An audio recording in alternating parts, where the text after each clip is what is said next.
Let's replace the battery in this Jeep key fob. First step is on the back. Slide this little slider to the left that's sort of spring-loaded and pull out the manual key. You'll see there's a slot right there. Take a wide flat tip screwdriver and just very gently, you feel it separate.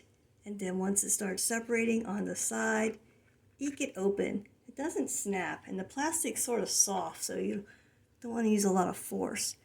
There's our battery. Sort of recessed. You just take it out and put the new one in. It's a CR2032, which most key fobs are. So you just put it back in, face down. It's got a little spring there. There. Positive down, the plus sign down.